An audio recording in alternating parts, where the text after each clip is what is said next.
Good morning from New York Climate Week and the UN General Assembly. I'm thrilled to welcome you all here to this fantastic panel during the World Economic Forum's Sustainable Development Impact Meeting. I'm Jason Bordoff, a professor at Columbia University School of International and Public Affairs, where I direct the Center on Global Energy Policy.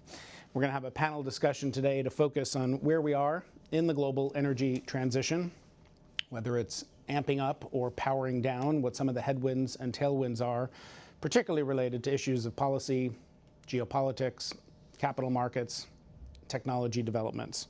And we have a really fantastic panel to help us think through all of those issues. Sumant Sinha, who's the CEO and chair of ReNew, one of India's largest renewable energy companies, a graduate of Columbia School of International and Public Affairs and a good friend, Dr. Rebecca Boudreau, who's the president and CEO of Oberon Fuels, an innovative company producing low and carbon negative fuels like hydrogen and methanol from organic waste like food waste and agriculture waste. And then my friend David Victor, who is one of the best minds I know of when it comes to all things energy and climate, a distinguished professor of innovation and public policy at the School of Global Policy and Strategy at the University of California, San Diego, really working at that intersection of climate science, technology, and policy. So welcome to you all. Thanks for being here for this conversation. One additional piece of housekeeping, if you're sharing takeaways from the panel on social media, please use the hashtag SDIM25. So normally I don't favor the sort of just general open-ended starter question, but I do think it is interesting to think about this moment in time that we're in, what the sort of zeitgeist this week feels like, the sense that the energy transition is troubled. There are policy and geopolitical challenges, tensions more globally, obviously a very different administration here in the United States. I'm wondering, David, if you could just start us off by sort of sharing your thoughts on where we are, what you are focused on this week, what we should all be focused on this week as we come together for this set of conversations about energy security, about climate and the transition, and about the global economy. Yeah, thanks, Jason. Well, clearly a lot of people this week are focused on the question of how do we cooperate, how do we get things done with the United States having a different agenda, chaos in the United States. And that's not just the recent election, that's been around for quite a long time. And I think the energy transition discussions put all that in a crucible. People have been saying that with the Trump administration and the rollback of the credits, a bunch of tax incentives and so on, that the energy transition is dead or dying. I think news, to paraphrase Mark Twain, news of the death of the energy transition is exaggerated. In fact, the fundamentals in a lot of places are doing very well. The data suggests that we're going to see a drop in a lot of U.S. deployment, and then it's just going to continue growing. And meanwhile, in the rest of the world, it continues apace. In Europe, and then also in China. The picture in China is just extraordinary, and it's been very important to recognize that this is these are global technologies, and to the extent that they're able to be traded globally, that's been very good news overall for the energy transition. Clearly, we have headwinds against unfettered globalization. So I think the overall picture is actually still pretty encouraging. I like one last thing I'll say about this, which is I like to make a distinction between the kind of easy energy transition stuff. So think about, especially on the electric power side, deployment of renewables, keeping nuclear plants open, running hydro plants efficiently. They're important in many countries, Brazil and others, Norway. You've got that's working, and it's mainly in the power sector, and the power sector globally is making the most progress on the energy transition. Then you have this hard stuff. Clean molecules, fuels, sustainable aviation fuel, or synthetic aviation fuel, as now some people call it. You have clean diesel, variety of other replacements for natural gas, ways of burning natural gas and using it for generating power while capturing the carbon. We know a lot about the technology. Some of the technologies are very expensive. The business models are still not panning out. And yet, we see things happening even in that space. So the easy energy transition is continuing to attract a huge amount of capital, year in year, massive growth. Hard energy transition, not dead, still hard.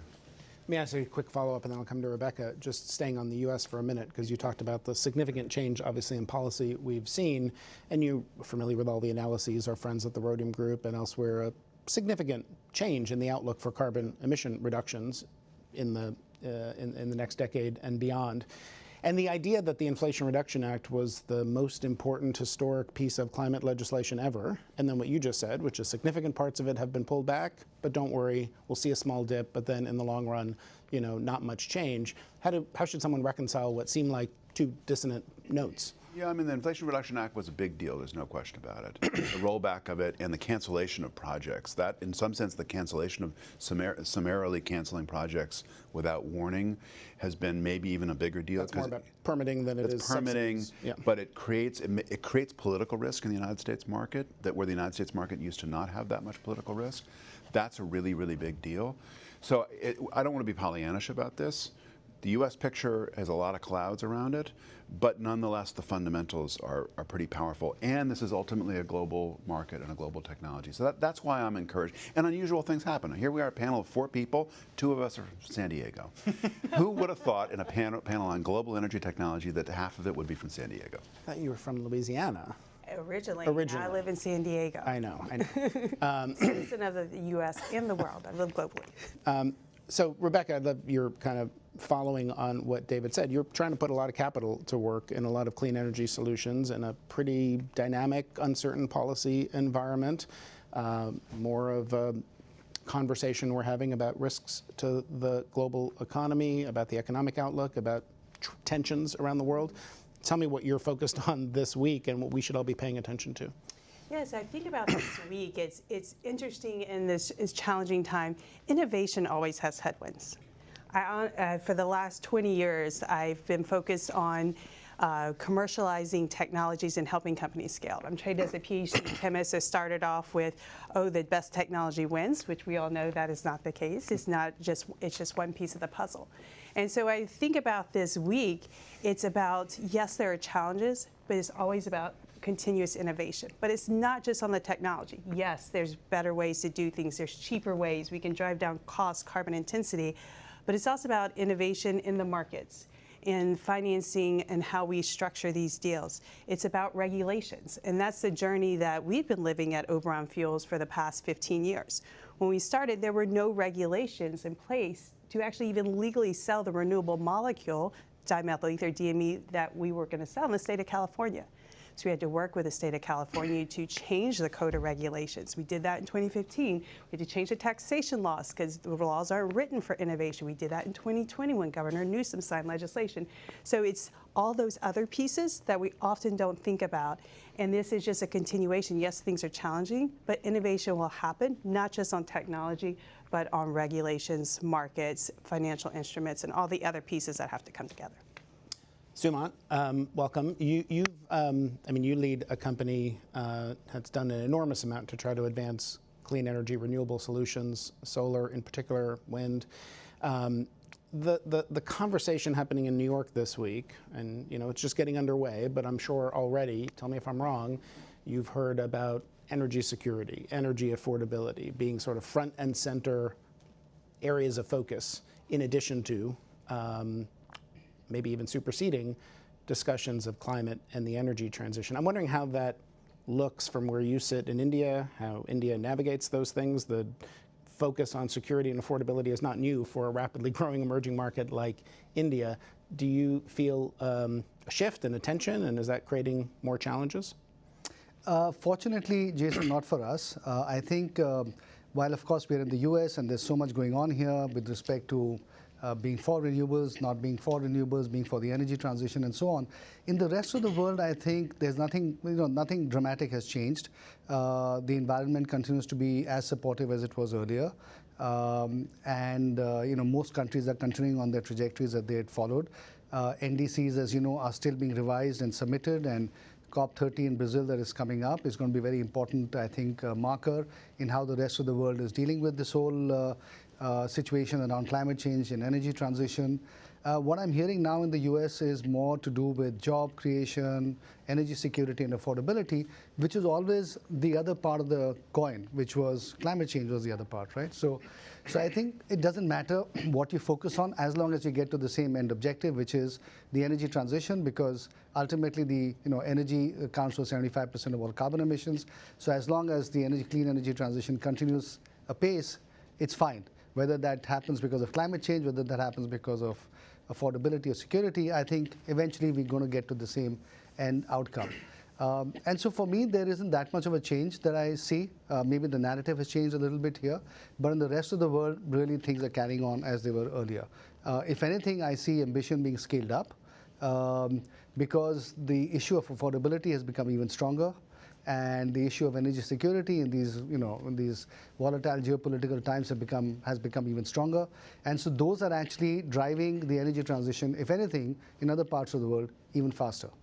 The idea that moving faster to, just to clarify what you're saying, tell me if I'm capturing it right, reduce exposure to global markets, reduce trade in energy, most of which is fossil fuels. The focus on energy security, you view that as an accelerant for interest in clean energy? I do see, take the case of a country like India, which is a net massive energy importer. We import almost $200 billion worth of fossil fuels every year. With trade being sort of whipsawed around right now, being dependent on external trade is not the best thing in the world. And so to the extent that you can actually have a lot of the energy development happening within the country, and if you can also make the equipment that supports that also within the country, so much the better. So I think it's actually leading policymakers to think a little bit more deeply about how dependent you want to be on core energy needs on the rest of the world. And given that renewable energy all operates within your borders and so on, that's a clear solution or a clear alternative path. And so therefore, it is becoming an accelerant, especially given what's happening globally right now. As David, you said a moment ago not to be Pollyannish, so I'm curious, when you see that increased focus on energy security and cost, is that also sort of friend or foe to a faster transition? I mean, in some ways it can be friend. I do think there's a tension here, which is you see a growing number of governments, partly because they're concerned about energy security, partly because they're looking at the ambiguity and chaos in trading rules, and they don't know what to expect. And so there's a very strong pressure to onshore. And we've seen that tremendous onshoring in India. There's an onshoring going on in the United States, a lot of other places and so on. I am concerned that onshoring has created, especially in high-cost production areas like the United States, has created chaos and higher costs. And for literally decades, the clean energy transition, the parts of it that were working really well, think about solar, or think about batteries to some degree, nuclear technology, they thrived because they were global technologies. And now we're in a world where we're moving from innovations being able to command a global marketplace and very quickly see very large market shares, come down learning curves quickly, to something where you've got that going on with IP, but at the same time you've got chaos in supply chains. And that in some places, including the United States, has driven up costs. I want to come back to that because this conversation about how to think about national security, economic security, energy security in the context of these global energy supply chains, not just the daily flow of energy. And often people, talk about solar panels, batteries, critical minerals. I'm wondering, Rebecca, for clean fuels, right, how do you see this kind of area, increased focus, increased world of economic fragmentation, geopolitical competition? How does that affect what you're doing in clean fuels? Well, clean fuels are absolutely essential to energy security. And when you think of energy security, you're thinking mainly about leveraging your natural resources. And I think as we think about the energy transition, we have broadened what we think about as natural resources. We used to think, okay, if you can pull it out of the ground, right, that's your natural resource, we can control our energy supply. But technology has allowed us to do better ways of using the sun, the wind. Every country that has a human population has a large amount of waste, whether it's human, animal, agricultural, all of these things. And so that's what, as we think about energy security, technology has enabled us to better use all of these things that we have within our countries. So I think it spurs clean fuels. It enables people to be more innovative. It enables technology to be deployed maybe at a smaller scale initially, but then it can be scaled up further in a global market. So I think clean fuels and energy security go hand in hand. Sumant, when you, responding to what David and Rebecca just said, when you think about, David's point in particular, the focus on energy security and the global supply chains that emerge from it, there's significant concern with the exposure to supply chains that are heavily dominated by China. And I'm wondering how you see that kind of panning out. How much does that present? The other point David made was the focus on energy security leads people to want to do things within their own borders. and not be dependent on imports, including of manufactured products like a battery or a solar panel, which could potentially be quite inflationary for energy costs if everybody tries to manufacture within their own borders what they deploy for energy. Is that a risk that you see? No, I think you're absolutely right. And it's a pretty complex topic. I think countries that have a lot of fossil fuels, for them energy security means consuming more fossil fuels. It's not going after necessarily more renewable energy, right? And so that's really the path that the US has taken, for example. And that's fine. But other countries which are not fossil fuel rich have to take a different path. Now, I agree with you that most of the supply chain of the clean energy transition is currently sitting in China. And China has brought costs down to such a level that it's been fabulous in terms of being able to get it, increase the affordability and so on. Now I think it's a question also of, especially for some of the other larger countries, do we want to keep being dependent on China for all of our imports? And in some cases, the answer is no. I mean, some countries are saying that we don't want to be dependent on China. And so that means we have to develop our own parallel supply chain. And that is inflationary, of course, compared to what you might get out of China. But I think you have to weigh the inflationary aspect of it against the security aspect of it. And I think, at least in the case of India, we're taking the view that we want to diversify our supply chain away from China. Now, countries, some countries or most countries are not taking that view right now. So I think let's see what happens. It's an evolving scenario. China clearly is the 800-pound gorilla. They have massive capacities. They have very low costs. For any other country to compete with that is going to be well nigh impossible. India has a large enough domestic market that we can set up a domestic industry. Whether we become competitive with China, hard to say. It'll take several years. And whether, therefore, we become an alternative to China from a supply chain standpoint, we'll have to wait and see. But certainly the effort is in that direction. David, I'm curious. I'll pose a question. I saw you might want to respond to Sumant. But that comment he made about what energy security means to different countries and what it means for a major oil and gas producer in the context of U.S. policy. We're the largest oil and gas producer in the world. We're a massive exporter of both oil and gas. It's easy to see why some people watching may have respond to what you said earlier, which is to be bullish on the pace of the transition and say, wait a minute, we get energy security from consuming as much oil and gas as possible and producing it. Why are we moving to these technologies that expose us to these security risks of a supply chain dominated by many other countries, again, particularly China? How should we think about energy security in that context? I think energy security is like a Rorschach test.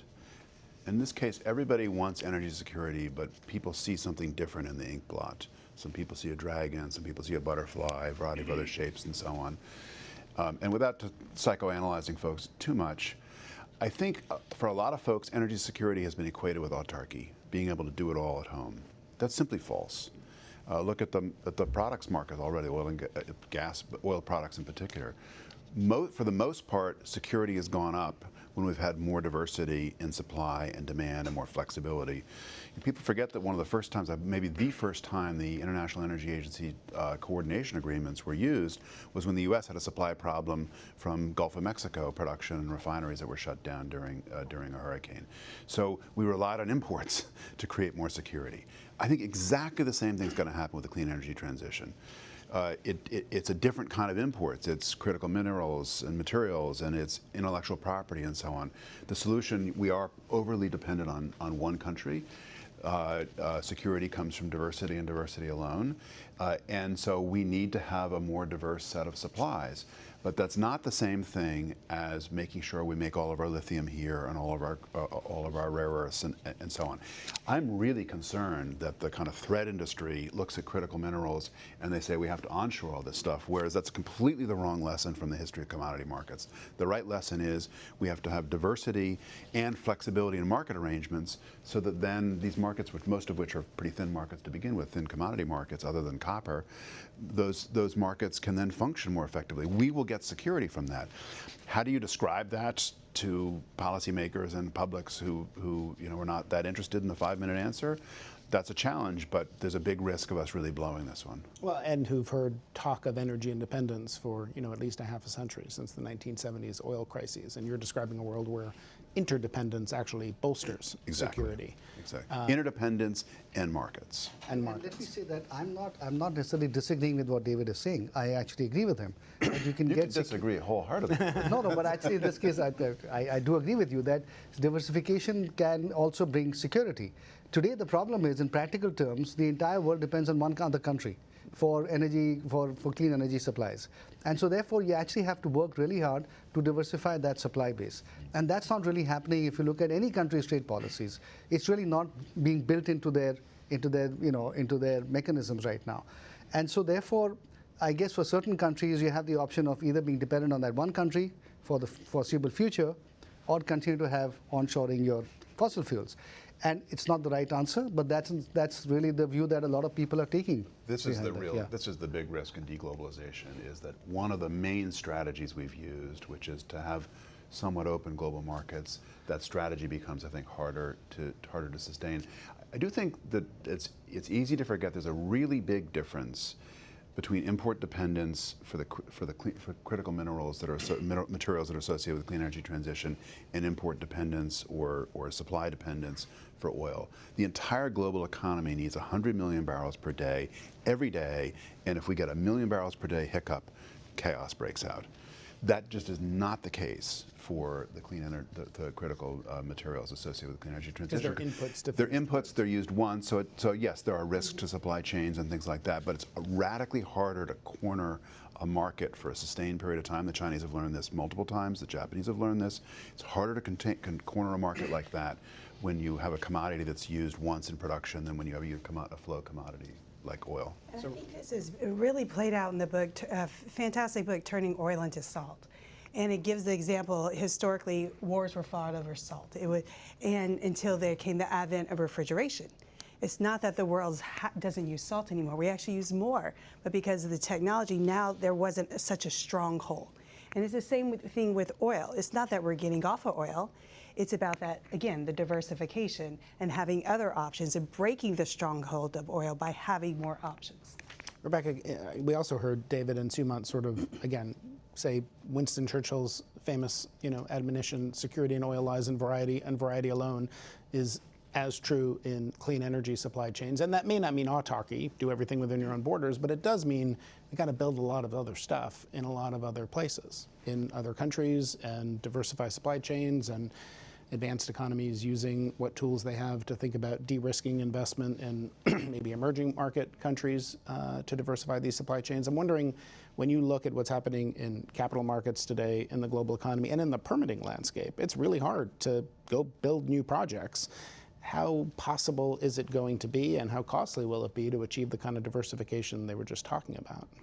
Yeah, so it's interesting as we think about, how we're going to do this. How do we put all the pieces of the puzzle together? As I said earlier, technology is just one part of it, and sometimes it's the easiest part, right? Technology and science follow the laws of gravity, thermodynamics. There's certain principles they follow. When it comes to regulations, regulatory environments, there are in many ways no laws, right, that guide what can and cannot be done. And so as we think about what is going to, how do we get these other pieces of regulations, the financing for it? And it's really about finding the right partners across the supply chain that can look at not just, we're going to make this molecule for this market, but taking what we've learned from the oil industry. There's a barrel of oil, and there's cuts used for different things, different markets. They have different values. And it's the same thing as we think about building projects. And that's how at Oberon, we've been thinking about building projects. Okay, we have a waste stream. There's a feedstock. Where is it located? What is its volume? What is its carbon intensity? What is the right molecule to make? And what markets can create the highest value with this waste? And that's really the way of the oil refinery and the barrel of oil. There's different cuts going to different markets. And so that's what we're going to enable when we come back to how are we going to finance this? Right? You need long-term, stable revenue streams for the infrastructure funds and project financing to fund it, these new facilities. And so what's important is how using this approach of building different revenue streams, getting more certainty in the markets who will take a long-term position, and finding the right partners who can do that. Sumant, I'm curious, you're operating in a lot of places, the US, India. The challenge, there's nothing new about policy uncertainty. business leaders like you have to navigate that. It does seem like it's going up. It does seem like the pendulum is swinging more sharply in both directions, not just in the US, but elsewhere. I'm curious how you navigate that and maybe what lessons one should take from experiences elsewhere where you've been able to deploy really quickly and at scale, like in India. Yeah, look, I think first of all, as a business leader, you need to have your ear to the ground. That's very clear, even more so than at most of the times. There's so much change happening almost on a daily basis. Some days there are tariffs, some days there aren't, some days they're going up, some days they're going down. So you have to be really, really nimble about understanding what's happening, and that's step one. The second thing I think is that as a business leader, you also have to have an organization that can move relatively fast. And you have to really build agility into your business processes, your systems, your reaction to all the new developments that are happening. And I think you have to find pockets of policy certainty where you can actually operate and make investments for the longer run. I think the worst thing for business leaders is policy uncertainty. And so therefore, wherever you see policy uncertainty, it's hard to make long-term investment decisions. And so therefore, you find areas where, in fact, that policy certainty exists and then sort of double down on those areas. For example, even though we operate mostly in India, and there's a lot of policy certainty around the whole area of the electricity, the clean energy transition on electricity, but there isn't that much on the green fuels part, right? So a few years ago, there's a lot of hype around green hydrogen and green ammonia and so on, and we all started developing a lot of projects to start producing green hydrogen and green ammonia, especially with the view to selling into the international markets in Europe, in the Far East, and so on. But what we find is that given all the stuff that is happening, a lot of those countries are now pulling back because they have many other demands on their budget and on their fiscal deficits. And so, whether it's defense, whether it's their own volatility where they're operating. And so the desire of these countries to go for green hydrogen or green ammonia has definitely not manifested itself. So a lot of the projects that we've developed, we've just had to put on hold because now we don't have markets for them. But meanwhile, the Indian market is developed. And so therefore, the question is, how can we now take advantage of that market? So I think you just have to be a little bit agile in how you think about it and also keep sort of working on finding out what's happening globally in different markets. David, your optimism about the outlook for renewables, was that primarily about the power sector? Or when you look at clean fuels, green hydrogen, as Sumant said, it seems like a lot of people want to make green hydrogen. It's not as clear lots of people want to buy it because it's expensive. And the kind of government support you need when advanced economies are at World War II debt levels and Europe's ramping up defense spending. What's your outlook there? Yeah, I think Sumant's lessons for business leaders are true for analysts. So as an analyst, you've got to have your ear to the ground, you've got to be nimble. What I see happening is there are now a variety of different models emerging for for clean energy investments. There's stuff that's in the money already, and that's happening and will continue to happen. Keeping nuclear plants open, reopening older ones, solar and wind, these easy projects, all that's happening, storage. Then there's this question of these harder things to do. There's an American model that's emerging because of the chaos at the federal level. It's doesn't mean the clean energy revolution stopped here. It means that it's private actors who, in one way or another, are trying to do projects, and they're doing it on their own balance sheets. We see this in the data centers in particular. The data center play is incredible, and it's not that people are willing to spend unlimited amount of money for clean energy projects, but they've been willing to have PPAs that are roughly double the normal costs. So that's impressive. You've got a European model, kind of regulated model that's very interesting. That's where basically governments are providing coordination and regulation. Then you've got a Chinese model, which is a state-owned, state-led model. And so you've got these different kinds of models that in different ways are emerging. I think the comment you made about, and Sumant made about hydrogen is to me very interesting. Most of the good news is on the electron side. It's on clean electricity, it's on electric vehicles, it's on storage, it's on things like that. That's fantastic. The molecule side is much more complicated. I do think we've got a bit of I'll call it a hydrogen hangover. People got obsessed about hydrogen, they were excited about hydrogen. A lot of folks went all in on hydrogen. They in particular went all in on green hydrogen on the expectation the costs were going to come down. They didn't. I think the whole industry and the policymakers made a big strategic error in becoming overly obsessed on green hydrogen and not on the whole rainbow, if you like, including blue hydrogen. But be that as it may, a lot of the hangover in the molecule space and in the fuel space is hydrogen related. And when you look beyond that, you see projects like what you're doing and a handful of others. Not massive scale yet, but those are the seeds of real projects that are going to be commercially viable. Does that ring true to you, Rebecca? Absolutely. This is what you're doing. This is what we're doing, and we see, there's the world of molecules. So, trained as a chemist, obviously, I love molecules, but I like electrons too. And you're seeing them merging in a continuous creativity, and how these worlds are merging. You see with e-fuels, but as we look at a feedstock and we look at waste in a certain area, in cases there's an abundance of solar and wind. Well, gee, we can generate our own electricity in that region, drive down the carbon intensity of our molecules, and all of these things are working together. And that's again playing to what resources are available, how do we do this, how can we do it better, and not just be beholden to one molecule, one way to get to electron, but looking at the big picture of just leveraging what we have to do more faster. We talked, I'm going to come back a little bit to sort of what we were talking about a moment ago, which is this new world of geopolitical tension and competition and what impact that has on how to think about the pace of the energy transition. And Suman, I'm just interested in your perspective because there's a lot of discussion for a while about great power rivalry, tensions between the US and China. Increasingly, tensions in the US-India relationship, which has been a very important one and a very close one. And in that world of US-China competition, very significant emerging market countries like India potentially get caught in the middle. And I'm wondering how you see that playing out and what impact it has for when you look at the outlook for government policy support, energy trade flows, the choices India makes about what energy sources it wants to prioritize. Again, is this a headwind or a tailwind for deploying clean energy faster? So, I think that India and the US have been very close and have been getting closer over the last several years, and I think that will continue, notwithstanding the temporary, change that has happened on the tariff structure and so on. I think there's already a rapprochement that is beginning to happen. So I'm less worried about that.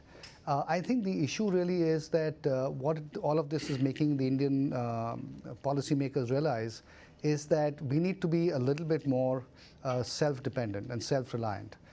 And this is, the Prime Minister had coined a term called, in Hindi, Atmanirbhar Bharat, which essentially meant a self-reliant India. And that doesn't mean that you make everything within your own borders, but it just means that you have a very strong economy as far as possible. Because I think today everybody realizes that power comes from economic strength. And so therefore, the faster you can grow, I think the more strength it gives you as an economy and as a country. And I think that's the direction that India is moving in. We're already now the fourth largest economy in the world. Probably in the next couple of years, we'll become the third largest economy. We're growing at about 6 or 7% every year in real terms. And give us another 20, 30 years, and we'll be where China is today. And so pretty sizable as an economy. So I think that's the direction that we're going in. And the other thing is that we're also, there's a thought about how we can make the domestic economy a lot more efficient. And so, for example, the Prime Minister recently announced a massive reform in the goods and services tax, where they've actually been brought down, put more money in the hands of consumers, and try to really kickstart the economy and sort of make the growth go faster.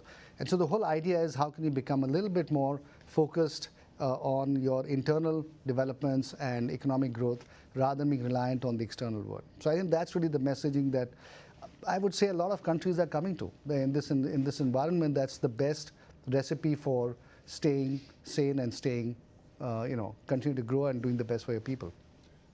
David? I agree 100% with that, and that's what every country should be doing.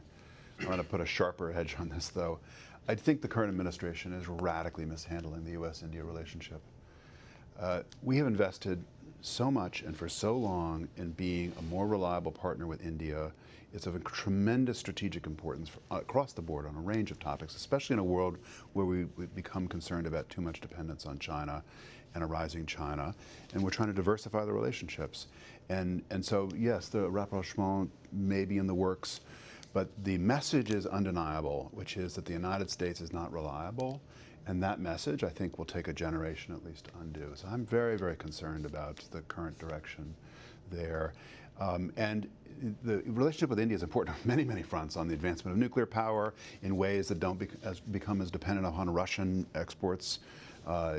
India is going to be incredibly important, and they're incredibly important on the rest of the clean energy revolution, including in solar. So I think this has been a seriously harmful wrong turn. I'm not sure if moderators are allowed to make editorial comments, but I share the concern, and it ties back to what you all agreed earlier, which is security in part comes from diversification of global supply chains, and that's a priority on both sides of the aisle here in the United States. And if you're going to try to diversify supply chains, you want to work with major players around the world in which energy and clean energy manufacturing can be ramped up much more quickly. David, I'm curious what, we're all coming together in New York City, September, but in November, we'll, another very important, massive economy, emerging market, very important in the energy world in multiple ways. Oil and gas, clean energy is hosting the COP, Brazil. And what, some countries are weakening their NDCs. The US may not submit one at all. What are you expecting from COP30, and is it an important event or not? It's an important event because it happens every year, and if you didn't have it happen, then everyone would notice that it didn't happen.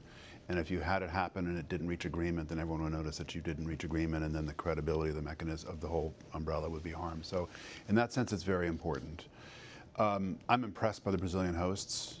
Incredibly skilled diplomatic team. If anybody can pull this off and get an agreement where agreement's not possible, which is, I think, the job of a diplomat, then it's the Brazilians can do this.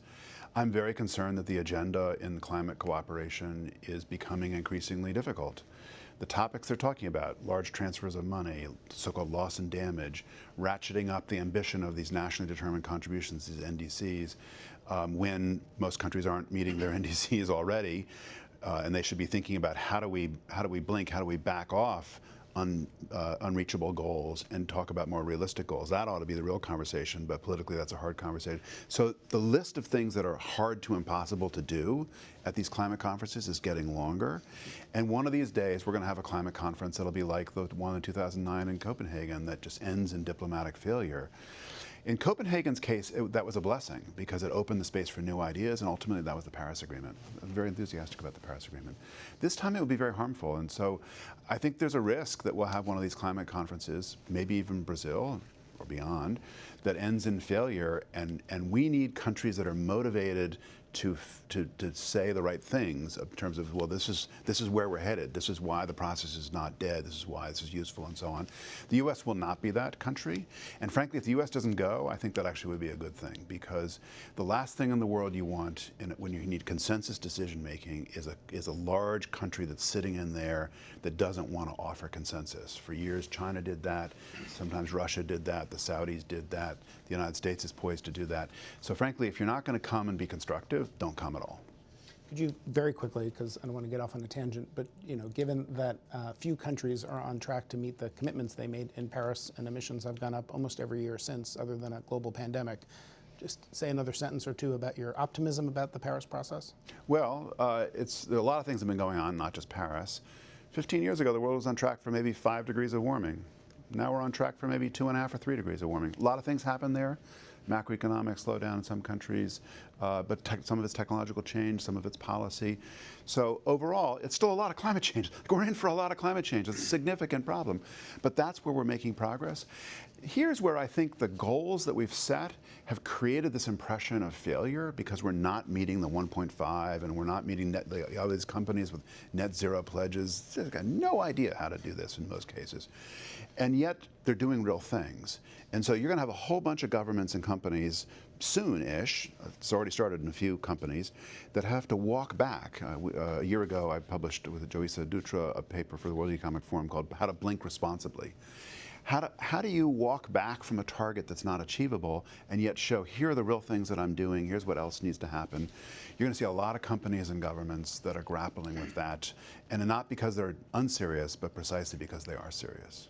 How do you view convenings, big international conferences and negotiations like COP, Rebecca, the outcomes, the commitments to finance, the commitments to targets, as we've heard, not necessarily being met, but maybe stretch targets, pushing the envelope more than would otherwise be the case.